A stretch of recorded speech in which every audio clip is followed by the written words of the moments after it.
Yo les voy a hablar sobre el pabellón de Perú en la Bienal de Arquitectura de Venecia. Como todos saben, es un proyecto que se hace primero a través de un concurso curatorial. El concurso curatorial tiene un marco, tiene un texto que define un poco qué cosa es lo que se pide para cada país participante.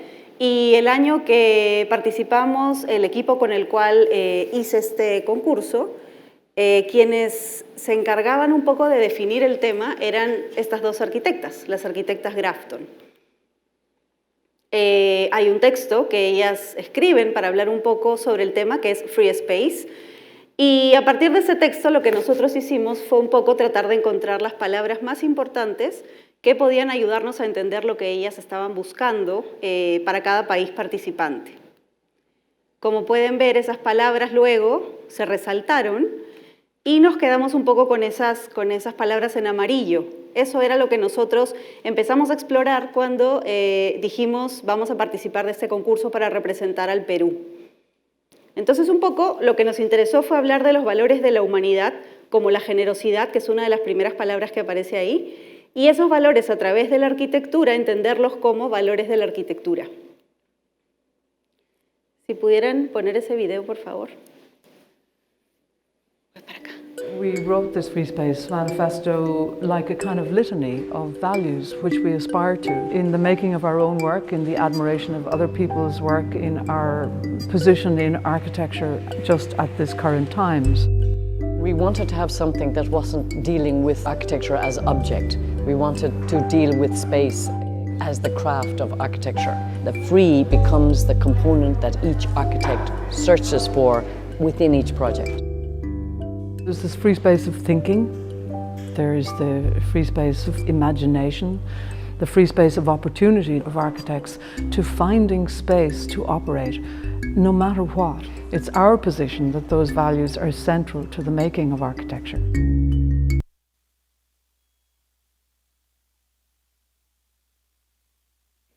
Como pueden ver un poco, todas estas ideas que estaban alrededor de lo que pedían estas arquitectas nos hicieron pensar en estas preguntas en relación a la generosidad. Si es que la generosidad se puede encontrar en los edificios. Si está en los edificios, está así porque quien pensó en esos edificios la incluyó o porque quienes usan los edificios piensan en el espacio de manera generosa y lo usan así. Si se piensa y se construye generoso pero nadie lo entiende, la generosidad se puede reservar. ¿Uno puede guardar un valor en un edificio? Si se guarda o se reserva, ¿por cuánto tiempo se puede mantener esta generosidad? Y si se mantiene, ¿se puede heredar? Y si se activa y se hereda, ¿qué nos espera en el futuro? Todas estas preguntas nos llevaron a la arquitectura prehispánica y a pensar un poco en qué condición está y cómo es que esta arquitectura pudiera encerrar ese valor de la generosidad. Esta es una imagen de la Huaca Pugliana hace muchísimos años y lo que se puede ver acá es que la Huaca parece más bien un cerrito y no arquitectura.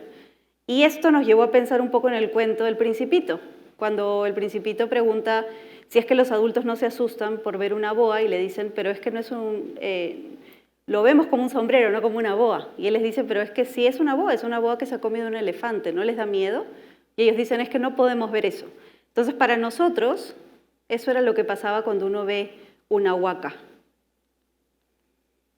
Y entonces empezamos a pensar cómo cambiar la manera de entender una huaca. Dejar de pensarla solo como un cerrito, dejar de pensarla como una ruina o como un sitio arqueológico y empezar a entenderla como edificio y espacio público. Si se entendiera así, como arquitectura y espacio público, estaríamos hablando de arquitectura y ciudad a la vez. Y esos edificios tienen una cantidad de años increíble existiendo en nuestra ciudad. Por ejemplo, eso es Palau en San Martín de Porres. Le pasa un poco este cuento del Principito que les decíamos, ¿no? Hay huacas que están completamente cerradas. A pesar de que ese cierre no es tan agresivo, igual hay una relación de cierre, ¿no? de bloqueo.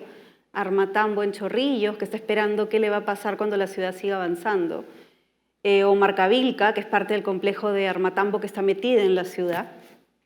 Y la pregunta que seguía a toda esta serie de cuestionamientos que teníamos es ¿qué pasa si se develan estas huacas? ¿Qué pasa si se vieran realmente como son, ¿no?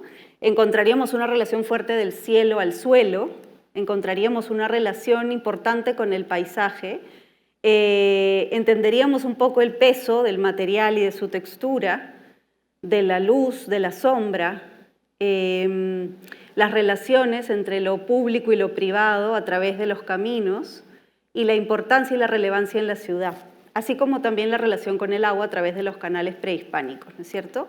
Y la posibilidad de ser usadas hoy día como espacios de encuentro en una ciudad como la nuestra que no tiene muchos de estos espacios, ¿no es cierto? Y si se develara, en realidad serían edificios como estos, como el Lugar de la Memoria, que tiene una relación importante con estos espacios, ¿no? Como el Museo de Sitio de Pachacámac o el Lugar de la Memoria acá. Y este proverbio nos importó muchísimo porque habla un poco de eso, de la herencia, de cómo dejamos cosas para el futuro, cómo dejamos arquitectura para el futuro. Y el pabellón quería contar un poco esta historia, pero en síntesis, de manera muy concreta. Y lo que hicimos fue generar una circulación lateral por los bordes del pabellón y contraponer caras con información. Ahí lo pueden ver de manera lateral, es un pabellón que se recorre por los dos lados. Y en realidad el pabellón inicia con una serie de nudos que se crean a manera de memorial para poner el nombre de cada una de las huacas. Detrás de los nudos vienen unas fechas de estas huacas y se simbolizan a través de estos nudos que tienen que ver con conflicto, pero también con posibilidad. Estos nudos se enlazan al territorio a través de unos hilos que llegan a un plano de lima prehispánica, elaborado especialmente para el pabellón, donde se trata de reimaginar Lima hace muchísimos años atrás. Y tuvimos que hacer maquetas de prueba, básicamente para que esto pudiera hacerse realidad en el pabellón, ¿no es cierto? Entonces es un pabellón que crea una experiencia cinética al tener todo este entramado, toda esta red y este tejido enlazando las huacas con el territorio, a manera de una especie de quipus nuevo que se trata de crear. Ese es el plano de Lima, una Lima antigua como era, y trabajamos muchísimo y con muchas instituciones para poder armar este plano. Y básicamente detrás hay una fotografía satelital que trata de generar el paralelo entre el pasado y el presente. Miren la ciudad cómo ha crecido, dejando esos espacios insertos. Y trabajamos también una serie de reconstrucciones en maqueta, se trabajaron aquí en la Universidad de Lima, que permitían generar una huaca de una gran escala que se viera como ese edificio que hoy día no podemos ver, y hablar de esos valores de la arquitectura a través de esta maqueta. Alrededor de la maqueta se insertaron unas fotografías del territorio para tratar de generar una especie de transparencia entre el edificio y su paisaje, de tal manera que se generara una idea de develar al centro de este espacio. Y finalmente, estas fotografías fueron trabajadas con un fotógrafo que estuvo en diferentes momentos del tiempo en Pachacámac, porque esa maqueta es el Templo del Sol en Pachacámac. Y lo último fue tratar de contar la idea de cómo respira una ciudad. Y se hizo a través de un video elaborado por Pauchi Sasaki, donde fue a grabar el sonido en diferentes huacas de la ciudad. Entonces, el pabellón es un trabajo importante de síntesis. Es tratar de contar 4.000 años de arquitectura a través de ciertos elementos, ¿no? Por eso se hizo un libro en el cual se explicaba con un poco más de detalle este trabajo y un catálogo para explicar cada una de las piezas del pabellón que tiene cada una historia larga detrás que tomaría muchísimo más tiempo que el que tenemos ahora para explicar. Finalmente, y lo más importante, es decir que este trabajo es un trabajo en equipo y parte del logro de este pabellón es justamente ese, el poder hacer que las ideas crezcan en la medida que el equipo se nutría, haciendo crecer y contribuyendo con cada uno de los pensamientos que surgían, ¿no? La idea finalmente ya no era de quien la lanzaba, sino de todo el equipo. Y hacer un pabellón que representa al país es finalmente un trabajo conjunto que incluyó a más de 20 personas, elaborando y desarrollando tanto la parte constructiva como la parte logística detrás de todo este pabellón. Se los he contado súper sintético porque me interesa más las preguntas que puedan tener en torno a las ideas de síntesis, a las ideas de conceptualizar una idea o de contar una historia de arquitectura a través de diferentes piezas o elementos. Eso sería todo. Gracias.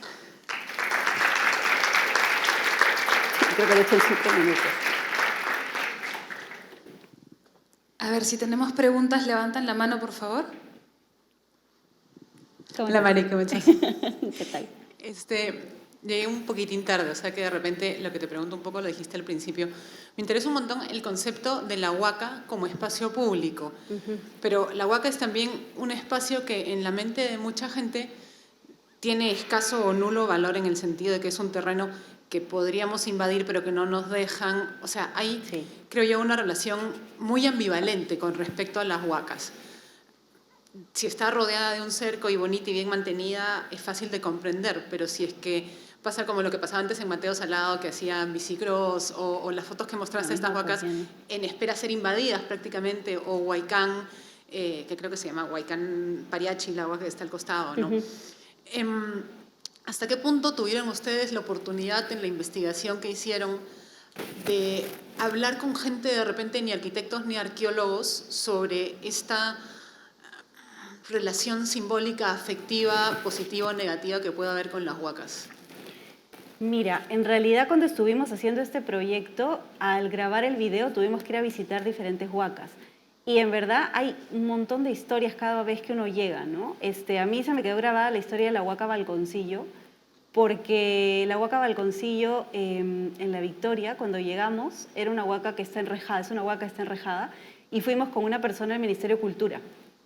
Esa persona fue porque tenía la llave para entrar a la huaca, por eso nos acompañó.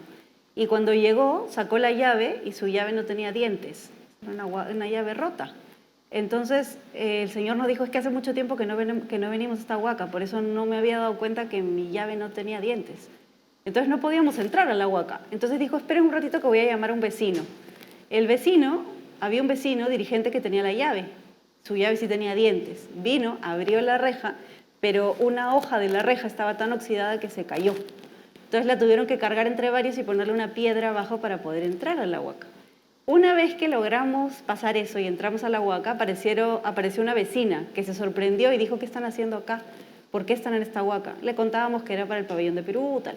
Le dio mucho gusto y dijo que bueno, si quieren yo puedo organizar a todos los vecinos para que vengan a limpiar la huaca porque viven muchos gatos acá. Entonces, y de hecho habían casas de gatos, habían gatitos que habían hecho su casa ahí. Inmediatamente salió otra vecina que era una monjita y tenía un colegio y dijo, oye, yo tengo un colegio y mis chicos no tienen dónde jugar. Entonces me gustaría que puedan usar la huaca. Y la primera vecina le dijo, pero tú no entiendes, ¿no? Esto no es tuyo, es de todos. Tus chicos no pueden usar esto. No, pues, pero que lo usen un ratito. Si dejas que mis chicos usen en el recreo, yo puedo ceder parte del colegio para otras actividades del barrio. Entonces la otra vecina le dijo, eso sería interesante, pero ¿cómo sería? ¿En qué horario la usarías? Entonces empezó un diálogo solamente porque se abrió la reja. Entonces es alucinante eso por un lado, ¿no? Que hay muchos vecinos interesados en reimaginar las huacas. Y por otro lado, el Ministerio de Cultura hace muchas cosas, pero no las comunica. Esa era otra cosa que nos sorprendió muchísimo. Entonces, ahora hemos iniciado un proyecto de comunicación y de desarrollo digital que vincule a la arquitectura, que vincule a sociólogos, que vincule a comunicadores, que recién lo hemos empezado hace unas semanas y lo estamos trabajando con Laboratoria. Y están interesados UNESCO y de alguna forma el Mali también, en seguir difundiendo y generando relaciones entre vecinos, políticos, economistas, abogados, arquitectos, sociólogos, ciudadanos en general, a quienes nos interesa que la ciudad pueda desarrollarse incluyendo su patrimonio, ¿no? Sí, eso. Yo quería preguntarles cómo se sienten ustedes con el ejercicio de síntesis. Quería que alguien me contara cómo ven esto de hacer síntesis, porque los profesores pedimos mucho eso, ¿no? Sintetiza lo que estás haciendo, sintetiza todo esto que quieres decir, sintetiza todas las ideas que tienen. Y no es un trabajo sencillo. No sé si alguien tiene una experiencia que quiera contar, porque el trabajo de la curaduría fue básicamente eso, sintetizar información desde muchos frentes, ¿no?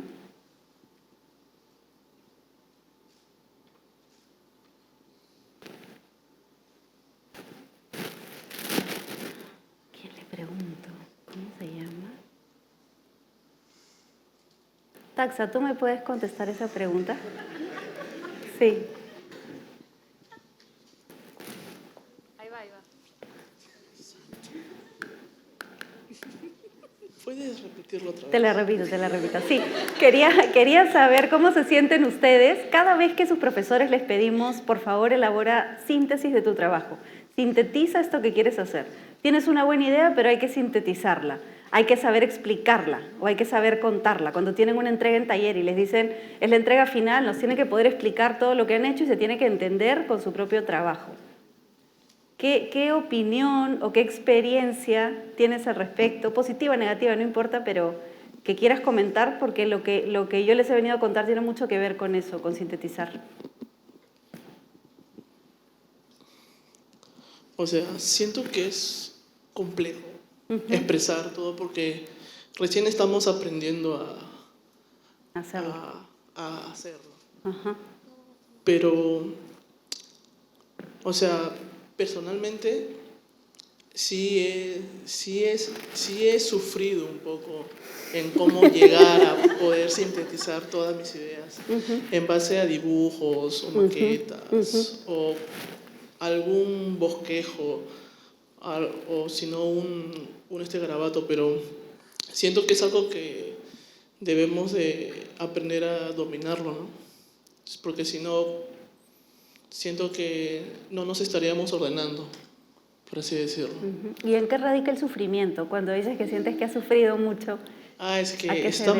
que le damos vueltas y vueltas a la idea en cómo poder, Claro, poder expresarlo bien, pero hay a veces en que no llegamos y sale cualquier cosa, por así decirlo. Ajá.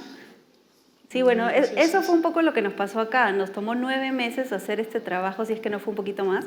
Y además yo estaba embarazada, entonces fue una bienal que hice con barriga. Entonces fueron 9 meses complejos de ida y vuelta, que de hecho tuvieron muchas modificaciones. Yo les he mostrado las imágenes finales, pero esto no empezó necesariamente así. Tuvimos que trabajar con artistas, con historiadores, con arqueólogos, con políticos, con ciudadanos, vecinos, para lograr que finalmente el pabellón fuera lo que ha terminado siendo, ¿no? Porque pasa lo que tú dices, pues uno empieza con muchas ideas y tiene que poder contarlas de manera breve y además de manera clara. Y eso, como dices, no es fácil y es un trabajo constante de reelaboración. Acá. Hola, ¿qué tal? Hola, ¿cómo estás? Justo con el tema de síntesis que dices, de hecho, creo que en el proceso de sintetizar la información se pierde mucho.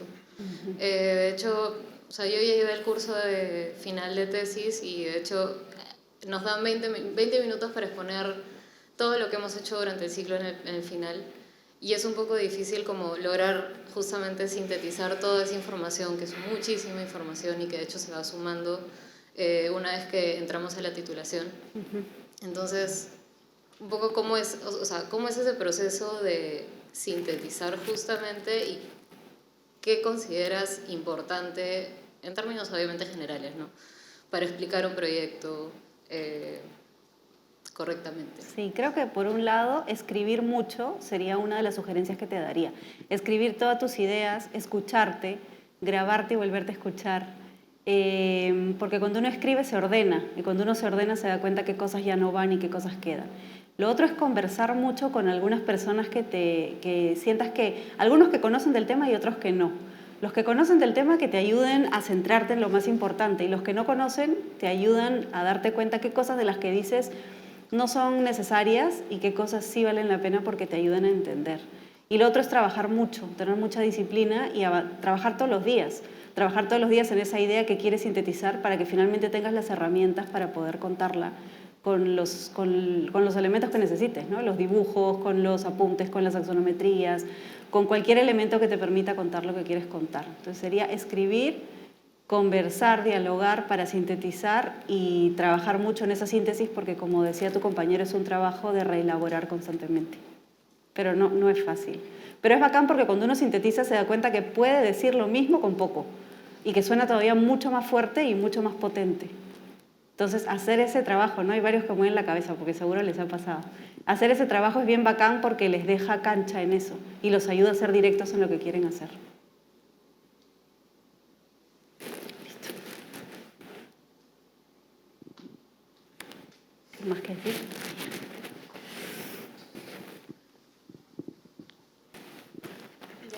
Hola, mi pregunta va más relacionada al proyecto de la Bienal. Ya. Yo tuve la oportunidad de ir a la Bienal con el Círculo de Arquitectura Internacional acá en la Universidad de Lima.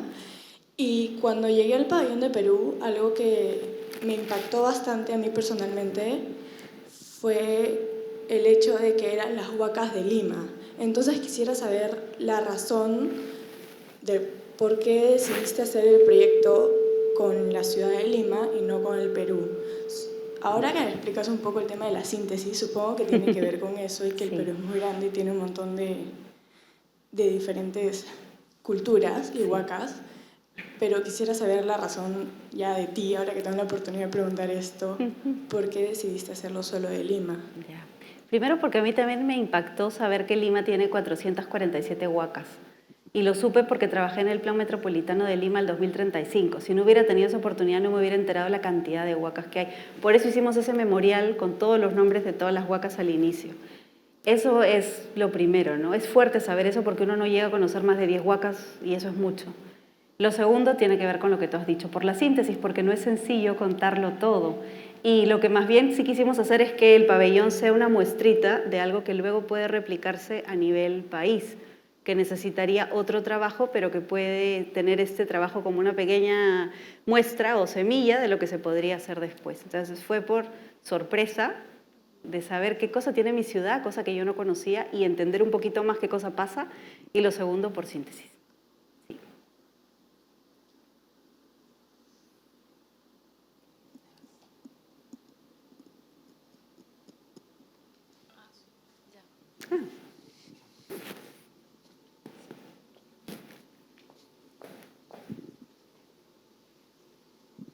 Marianela, hola. Una pregunta. Como decía mi compañera sobre el tema de que solamente se han enfocado en Lima, por ejemplo, fuera de Lima, en la costa norte, ¿no? Hay muchas huacas que se usan como cerros para pasearse en cuatrimoto y cosas así. Mi pregunta era, ¿de qué forma este pabellón va a repercutir o va a ayudar que esas huacas que están como en el Principito, ¿no? Aún escondidas y sin que nadie las conozca, a que salgan a la luz, ¿no? A que se trabajen y se cuiden? ¿Hay algún trabajo ahorita en marcha con el Ministerio de Cultura o algo así para fortalecer ese tema cultural del Perú? Mira, había un proyecto que se llamaba Puerto Cultura y que empezó en Mangomarca y quería hacerse a nivel nacional, pero justo hace unos días he hablado con la arqueóloga que estaba a cargo y me dice que con tanto cambio político el programa se ha cortado. Entonces vamos a ver qué cosa puede surgir a partir de esto. Estamos nosotros elaborando algo, pero todavía recién está empezando, lo tenemos 2 semanas, ¿no? Sí nos gustaría que sucediera algo. Vamos a ver qué cosa pasa ahora con el Bicentenario. Ojalá que hayan posibilidades, pero yo me quedé en la información de Puerto Cultura que se cortó y seguramente con esa información se puede retomar y hacer algo a nivel país, pero no te sabría decir si el Ministerio de Cultura tiene algo en marcha ahorita. Nosotros como oficina sí estamos tratando de hacer algo más, pero como te digo es todavía inicial y tenemos 2 semanas haciendo este proyecto con Laboratoria que ya seguramente podremos contarles en otro momento. Pero sí, hasta el momento eso es todo lo que sé. El pabellón se va a volver a mostrar en febrero del próximo año. Entonces, ojalá que de aquí a febrero podamos empujar un poco más las agendas públicas para que esto, como decían, a nivel nacional se pueda movilizar y hacer algo, ¿no? No es sencillo por la envergadura del país y de la cantidad de cultura que tenemos, pero tenemos fe y esperanza de que algo se pueda hacer a partir de esto y sobre todo que se pueda discutir, dialogar, conversar. Creo que eso es lo primero que se tiene que hacer para poder luego pensar en intervenir o en solucionar los problemas que hayan. Listo. Quedamos. Otra pregunta. Hola Marianela, ¿Cómo estás? escuché al inicio de la charla que mencionaste que había unas palabras como generosidad en las que te habías basado para seleccionar la información para el pabellón, pero lo que quería saber, no sé si ya lo mencionaste, ¿cómo relacionaste estas palabras con la selección de información, ¿no?, que presentaste? Sí, en realidad lo que nos interesaba era hablar de los valores de la arquitectura prehispánica y sentíamos que había mucha generosidad porque justamente son espacios que se han quedado después del tiempo y que nos pueden dotar de un uso público que hoy día Lima necesita muchísimo, ¿no? Y no solo Lima, sino el país, pero el caso de Lima es mucho más latente. Entonces lo que nos parecía es que los valores que encierra la arquitectura prehispánica están vinculados a la generosidad. Pero como hay muchas de estas huacas que no se pueden ver todavía como arquitectura, sino más bien se ven como cerros o ruinas, entonces esos valores están como tapados, como esa historia del Principito. Entonces lo que queríamos era un poco mostrar a través de la maqueta que esa relación de generosidad está ahí guardada, ¿no? Y se ve en los recorridos, en la relación público-privado, en el vínculo con el paisaje, por eso las fotografías alrededor. Entonces un poco la idea era contar esa generosidad que está en espera, por eso el pabellón se llama En Reserva, porque es algo que está reservado para nosotros, pero que espera que nosotros podamos activarlo. ¿Y la razón por la que escogieron esa huaca fue porque era la que mejor representaba lo que ustedes buscaban? ¿O? Sí, era porque es la más estudiada. Hay un arquitecto que por 12 años la trató de velar, la trató de verla como arquitectura. Y justamente porque el pabellón es una curaduría, tenemos que trabajar con la información que existe, entonces tomamos el Templo del Sol de Pachacamac. Fue por eso. Gracias. No hay de qué. ¿Otra pregunta? Yo tengo una duda más como que para preguntarte tu opinión, porque ese tema de que las huacas como que varias veces es como que están invadidas, como que están bordeadas, me pasa, incluso creo que tengo una huaca frente a mi casa que también está literalmente rodeada por puras casas, pero quería preguntarte tipo, no sé cuál crees tú que sería la mejor solución como para incluir a la huaca dentro de la comunidad, tipo en esos casos en los que ya está cercada por la misma vecindad. Sí, tipo, porque no sé, al menos en taller siempre nos dan eso de que expropiamos o como para tener un terreno. De repente es por tema de tiempo o algo así, no sé, pero no sé si piensas que tipo expropiar en sí es lo mejor o tipo como eso que mencionaste, que tipo dialogar con los vecinos para ver quién sé qué. Sí, las huacas están cercadas porque el Ministerio de Cultura las protege así. Es la forma que han encontrado de protegerlas. Pero protegerlas es un término al que hay que ponerle atención, porque por protegerlas uno puede dejar de relacionarse con ellas y al perder ese vínculo las olvidamos y terminan en muchos casos destruidas o abandonadas. Entonces lo primero que habría que hacer sería repensar el muro, el cerco o la relación que existe en ese límite.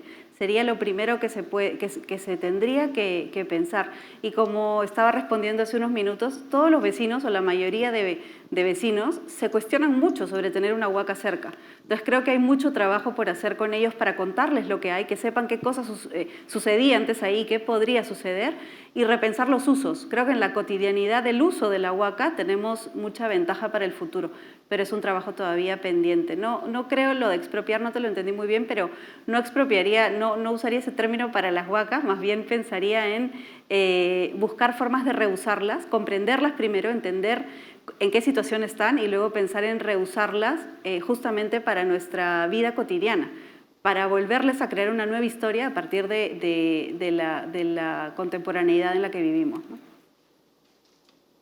Eso.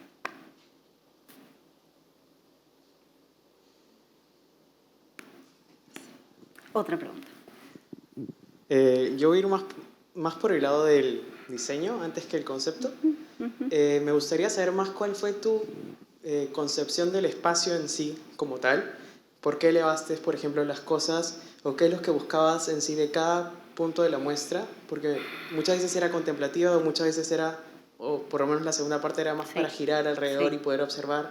Llegar a un punto donde podías ver el video y escuchar.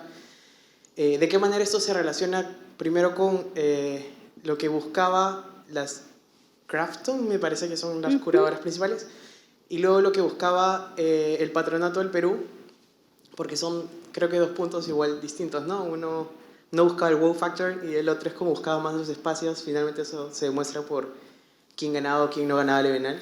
Me parece que ese no era el punto, pero me gustaría saber cuál es tu opinión o cómo es que armaste finalmente eso. Bueno, creo que tú lo has contado bien. En realidad, como bien dices, te has respondido solo. No, como bien dices, por un lado está el hecho de mirar sin poder tocar. Esa es una cosa que nos pasa hoy día con las huacas, ¿no? Darles la vuelta, casi sin poder estar. Entonces, una cosa que queríamos lograr era, con el recorrido, emular un poco lo que nos pasa hoy en día con las huacas de Lima. Lo segundo es que están suspendidas porque el pabellón tiene una serie de restricciones estructurales y hay que respetarlas. No se puede apoyar nada en el piso, todo tiene que venir colgado. Y nos parecía también que colgarlo le daba esa sensación como de suspendido, como de suspenso, algo que está en reserva y está esperando que lo pudiéramos ver. Por ahí fueron un poco las situaciones, ¿no? Bueno, cada pieza cuenta una historia, ¿no? Conflicto, tensión, mostrar, paisaje, relación o no relación, sonido, respiro, pausa, y cada uno de ellos es parte de las piezas, ¿no? Entonces es toda una historia contada a partir de cada una de estas piezas. Entonces parte de la síntesis fue elegirlas también, ¿no? Y por eso.